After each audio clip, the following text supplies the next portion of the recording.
আজি আমাৰ মোৰ স্বামী ৰাজীৱ শদিয়াৰ আদ্যক্ষেত্ৰত উপস্থিত সকলো সদৌতি ৰাইজলৈ সেৱা আৰু প্ৰণাম জনাইছোঁ। আপোনালোকৰ উপস্থিতিয়ে আমাৰ গোটেই পৰিয়ালটোক কিমান সাহস দিছে মই ভাষাৰে বুজাব নোৱাৰিম। মোৰ মানুহজন কায়িকভাৱে যদিও আঁতৰি গৈছে, তেখেত সদায় আমাৰ মাজত জীয়াই থাকিব। তেখেতৰ গীতেৰে সুৰেৰে আমাৰ মাজত সদায় জীয়াই থাকিব। অসমীয়া জাতিটো থাকে মানে ৰাজীৱ শদিয়াও জীয়াই থাকিব, এয়া মোৰ বিশ্বাস আৰু আস্থা। 12 তাৰিখৰ পৰা 12 জানুৱাৰী দিনাখনৰ পৰা আজি এই পৰ্যন্ত এই সময়লৈকে আমাক বিভিন্ন ধৰণেৰে বিভিন্নজনে সহায় সহযোগিতা আগবঢ়াই আহিছে।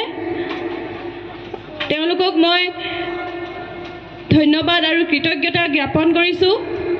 অনাগত দিনতো আপোনালোকৰ সহায় সহযোগিতা আৰু আশীৰ্বাদ আমাৰ কাম্য।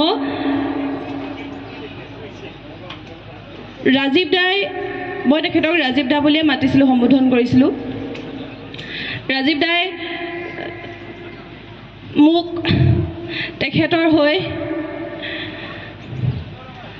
ল'ৰা এটা দি থৈ গৈছে। ল'ৰাটোকো মই জাতিটোৰ কাৰণে আগবঢ়াই দিম। আৰু এইখিনি কৰোঁতে আপোনালোকৰ সাহস আৰু অনুপ্ৰেৰণা, আপোনালোকৰ পৰামৰ্শৰ দৰকাৰ হ'ব। আপোনালোকে কৃপণালি নকৰাকৈ মোৰ মানুহজনক ইমান মৰম কৰিছে, মোৰ অনুভৱ কেনেকুৱা মই ভাষাৰে বুজাব নোৱাৰোঁ। আৰু বিভিন্নজনে অপূৰ্বজ্যোতি মোহন, লক্ষ্যজিৎ বৰুৱা, তাহাঁতি এটা নিশাৰ ভিতৰতে তেখেতলৈ এটি গীত আগবঢ়াইছিলে। 13 নে 14 তাৰিখে ৰিলিজ কৰিছিলে, মই সঠিকভাৱে পাহৰিছোঁ।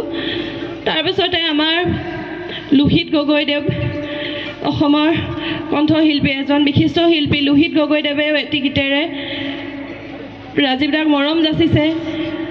বিশ্বজিৎ খাটোৱাল, সঞ্জীৱ বৰাদেৱৰ কথাৰে বিপিন চাওদাংদেৱেও এটি গীতেৰে ৰাজীৱ দাক মৰম যাচিছে।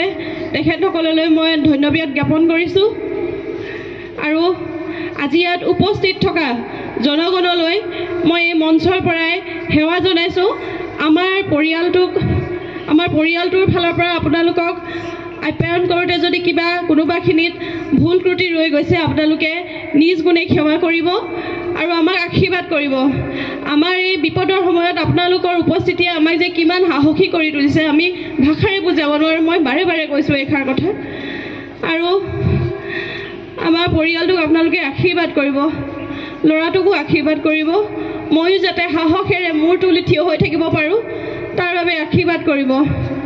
আৰু আমি যদি সম্ভৱ সমস্বৰে কওঁচোন, ৰাজীৱ দাৰ এটা ভাল লগা শব্দ, যিটো তেখেতৰ হয়তো আটাইতকৈ ভাল লগা এটা বাক্য, সকলোৱে সমস্বৰে ক'ব দেই।